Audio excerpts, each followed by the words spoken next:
knowing God. Tell us a little bit about what your life was like. It was hell on earth. I mean, just chaos. Nothing ever came together. Everything fell apart when I tried to put it together. It was just hell on earth. I mean, can't really explain it.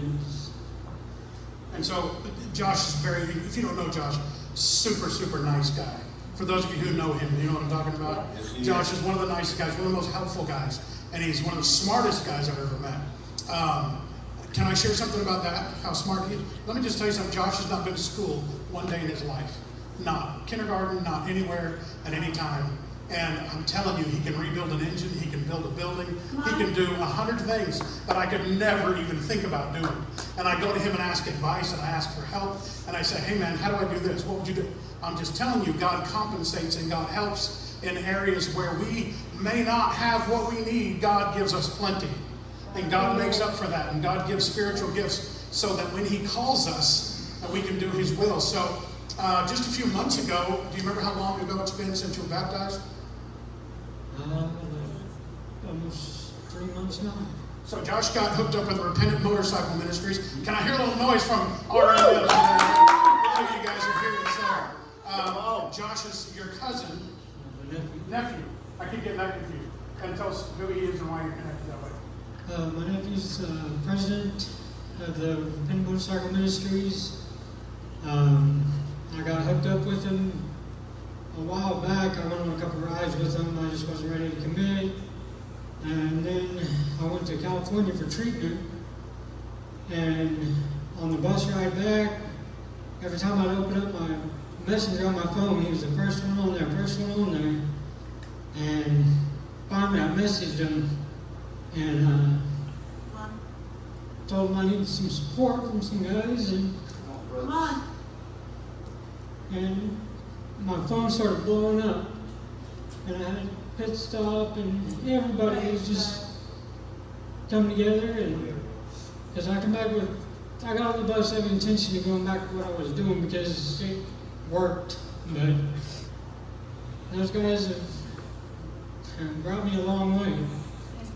Yeah, I'm very thankful that some people got connected and stayed connected and led Josh to the Lord. And so then you guys do a baptism out at Lake Canton, is that right? Yes. And how long ago were you baptized? Like almost 3 months ago. Yeah. And so this guy was a little bit happy to hear that story and super excited and doing everything I can to partner with his friends and people to connect with Josh and help him as he begins that journey. How many of you guys know that when you start your walk with God, some tough things can happen in your life that maybe weren't happening prior to your walk with God?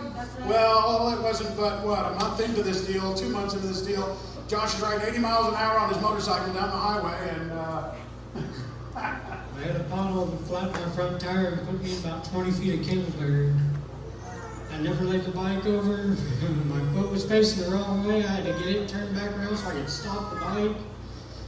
And even the highway patrol said he's never seen anybody hit a cable barrier like that on a motorcycle and not die. And so God's intervened and spared Josh for a purpose. And again, one more quick thing that's just hard to put into words when you're new in your walk with Christ. You're eager and you're willing and you're curious as to what God's going to do in the future. So it's hard to answer that question. What is God's plan for your life now? Do you believe God has a plan and a purpose and that He saved your life and spared you from jail, drugs, whatever else it is, and He's brought you to this place, and this time for a purpose? Yeah.